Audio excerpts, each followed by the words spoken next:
Hi, Ryan Fernando here, Sports Nutrition. Got a question from an athlete. Ravi's asked and said, Ryan, I've heard so much about the Gamechanger documentary. I want to go vegan, but do vegan athletes lose more muscle? Is it true? So Ravi, here's the question, okay? Athletes lose muscle because of underfeeding or overtraining. So let's get one thing straight. Do you know how many calories you're burning in your training? If yes, you can plan a vegan diet to fulfill first the calorie and second to fulfill the protein need. In the Game Changer, there was a world strongman guy. I'm sure he is getting more than the required calories to maintain his muscle mass, and when he hits the calories, he's also making sure that he's probably using a protein supplement, a plant-based protein supplement, to hit his protein requirement. The third component that very few people talk about, which is genetics. For example, I'm a very skinny guy, I'm a lean guy.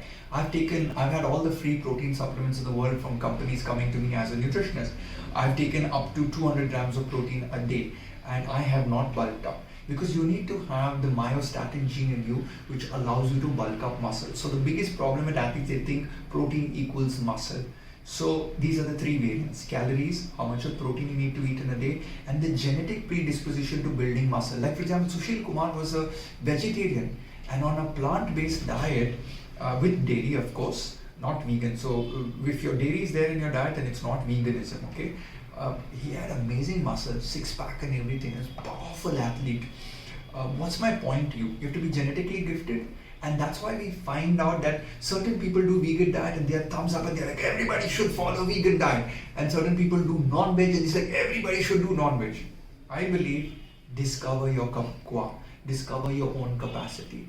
Once you discover your own capacity, you will realize what you need to do. So come to a nutritionist like me, Ravi. We'll plan your calories. If you want to try out the vegan approach, we'll do a blood test. We'll look at your C-reactive protein, we'll look at your ESR, we'll look at your vitamin B12, calcium, sodium, potassium, magnesium, and everything possible. We'll do a gene test to check if you're gluten sensitive. We'll do a gene test to check MUFA, PUFA, fats and all of that stuff, and how to look at the consumption of nuts and seeds in your diet and which nuts might make you put on weight, which is going more towards your fat deposition. Put all of this together. And then maybe think, okay, hey, this is what I need to do, and then observe it for 90 days and measure again. In fact, I use the heart rate early morning when you get up as a clear indicator of your recovery. Lower the heart rate, better is your recovery. So do it for 90 days on a vegan diet. Have a track record of 90 days without a vegan diet. If your heart rate is lower, that's a thumbs up.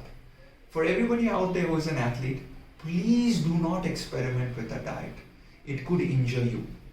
If done with the advice of a good nutritionist, it's going to get you to the right place. Like for example, would you just walk into the gym as a swimmer, as a cricketer, as a footballer, as a race car driver, whatever athlete you are, would you just walk into the gym and start doing your own exercise without knowing which muscle to target, how many reps to do, what weight to do, when to do that body part, how much recovery should you give in between that two exercises? Well, there are professionals called trainers, strength and conditioning coaches who advise you. But for dal chawal roti, everyone wants to do it self-help. So keep in mind that if you're going to do a vegan diet, yes, you can lose muscle, but no, at the same time, you could be a Sushil Kumar and you could be the world's strongest man. So, food for thought. Do it scientifically. Check out if your gut agrees with the vegan diet.